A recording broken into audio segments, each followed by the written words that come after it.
Hey everyone, how's it going? Welcome to NoDQ&A Video, the official Q&A video series for NoDQ.com. Thanks as always for watching the videos and supporting the website. Got your questions here regarding Undertaker and WrestleMania as well as other topics.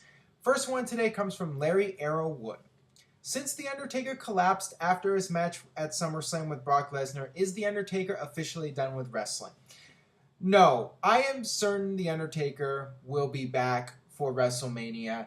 He did collapse at the end after the pay-per-view was over when he was walking towards the entranceway, but he was not hospitalized and he ended up going back to the hotel. He was okay and he flew home the next day and went back to Texas. Now, he did not appear on Raw as originally planned, but that doesn't mean that he's done with wrestling. Undertaker obviously can only go so many times in a year. He came back for a second match this year, and he really went all out. He took a lot of punishment, more than I thought he would, and I think he's just going to need to rest up, and I think come WrestleMania, he will be ready to go. And I think there's a very good chance WrestleMania will be his last match, but I definitely see him being there unless there is some sort of severe injury or some health issue that prevents him from working WrestleMania. But right now, I would say that it's almost a sure thing. He'll at least be WrestleMania for one more match. All right, this one comes from Moneymaker. Would you be surprised if there was another Undertaker and Lesnar match, and would you be okay with it? Well, I'm not really a big fan of seeing another Undertaker-Lesnar match. I wasn't a big fan of seeing the SummerSlam match, although it was a much better match than the WrestleMania 31. I just feel that there are other things WWE could do with Brock Lesnar, and there's other things WWE could do with Undertaker for that matter. It's been done. Lesnar ended the streak. If they're going to do a third match, I'd rather they did it sooner, but going back to that first question, Undertaker is going to need time to heal up. So in all likelihood, it's going to be Undertaker and Brock Lesnar at WrestleMania 32, and that way Undertaker will have time to rest up and have one more match and really go out with a physical back and forth match that will hopefully finally settle the score between them. That's what I see taking place at WrestleMania. But I would have preferred something different with Undertaker if it was my call. But WWE feels that Undertaker and Lesnar is a money feud, and then that's the way to go. That's why they did it at SummerSlam, and that's why they're probably going to do that third match at WrestleMania. And I got this one here from MMA Mike. Do you feel with Taker's actions that he needs to explain himself, not just go away for several months because he's The Undertaker? Well, I'm guessing he was supposed to come out on Raw in Brooklyn the night after and explain his actions, but because of his injuries and just not really injuries, but just being beat up really bad, he didn't appear on Raw. He could come back at any point and explain himself, but now that WWE's building up towards Night of Champions and they got other things going on in WWE and Brock's not on television, Brock's going to be at the October 3rd Madison Square Garden show. But beyond that, we're probably not going to see Lesnar again until the beginning of the year. I don't see a point now in bringing back Undertaker when there's not going to be a follow-up for a long period of time. If he's going to come back, you might as well have him come back when it's time to start building up the third match between Undertaker and Lesnar. So I don't see Taker coming back and explaining himself until WWE's ready to do that final Undertaker-Lesnar match, if in fact that's the match they're going with. And one would think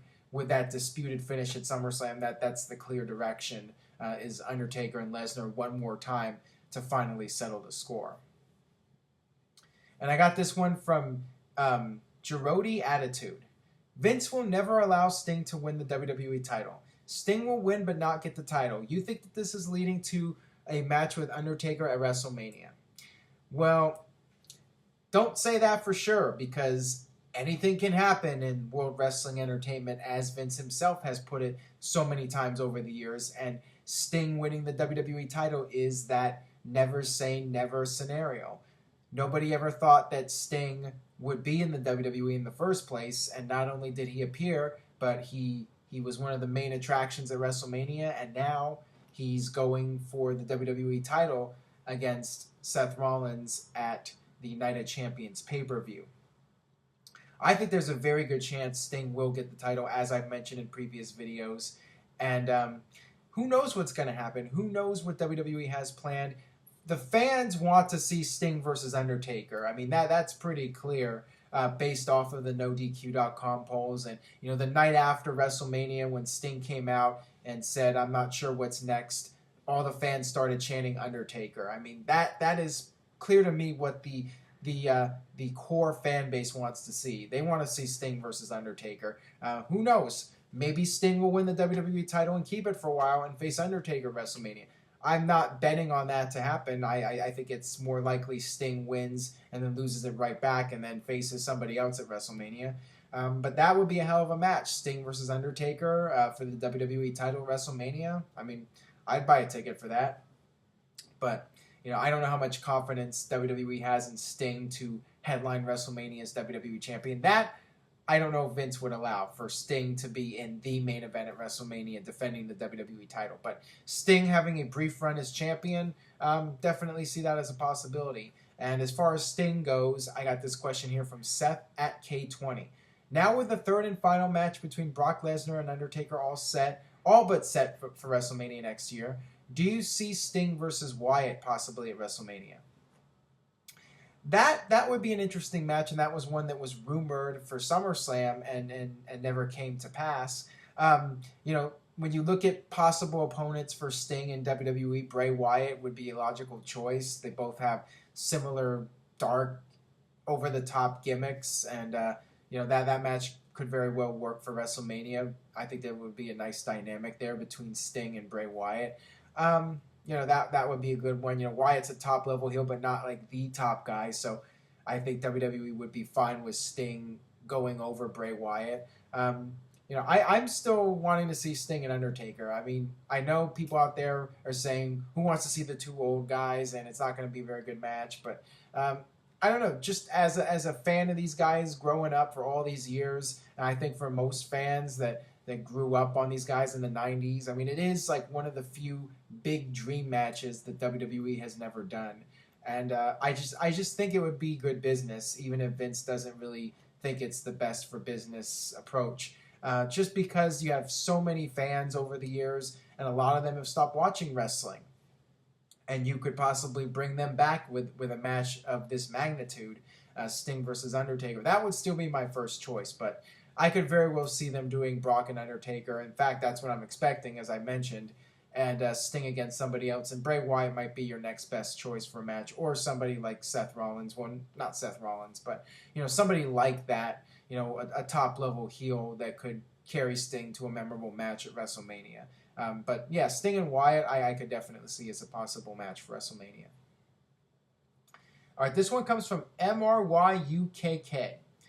Please share your thoughts on the Tough Enough finale and the end result. Was it rigged, and the lack of mic skills for the Yeti, etc.?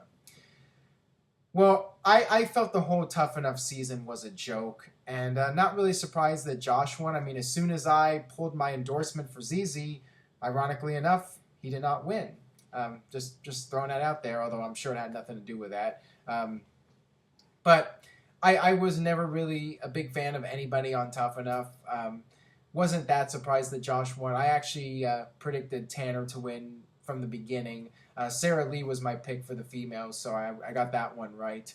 But it doesn't really matter. I mean, Tough Enough really did not do much to make an impact in the world of wrestling. I don't really feel that anybody from that show is going to become a major star. You know, WWE's paying the $250K for Sarah Lee and $250K for Josh and him and his old Yeti. Sounds like a WCW gimmick that everyone wants to forget about. I just think that we'll probably see them a couple of times on television and then they'll disappear. Maybe one of the guys that came in like fifth or something, one of those guys will end up becoming a star to some degree in WWE. I mean, that I think is a more likely situation than one of the winners actually going far. I don't have much confidence that anybody from Tough Enough is going to become a significant name in WWE. All right, last question here comes from Ty D. Marshall. Should Lance Storm be the WCW champion back in the year 2000? Well, I do feel that while Lance Storm was really on a roll in WCW, it almost felt like you could have him become WCW champion when he won all the titles. He won the U.S. title, made it the Canadian title, won the Saskatchewan Hardcore Invitational title. You know what that stands for. And then he went on to face Booker T and did not win the WCW title. And that was an awesome match. That was probably the best WCW match of 2000, in my opinion. In a perfect world, Lance Storm going the Triple Crown would have been awesome, but I think the problem was that there were just too many title changes. There were so many title changes prior to that Booker T actually needed to win some matches to try and give some credibility to the title again, although it was really too late by that point. But I'm surprised. I mean, Vince Russo had a little bit of discipline by not going with yet another title change, and I think Booker T lost it like 3 weeks later to Nash or some crap. So yeah, it could have been done. Wouldn't have really mattered either way because WCW was in such a hole. But if the title had been protected better, and Lance Storm had come in and gone on that rampage, would have been an awesome storyline to have him rise to the top and win all the titles. I mean, he was really in over, but then they ruined him at that New Blood Rising pay-per-view when they did that stupid storyline with the Canadian rules. That just, in my opinion, that completely killed his character. All right, that'll wrap it up for this edition of No DQ&A video. Make sure you stay tuned to NoDQ.com for the very latest regarding Night of Champions. Have a happy Labor Day weekend. Enjoy your Labor Day weekend. I will see you guys next week for more No DQ&A video.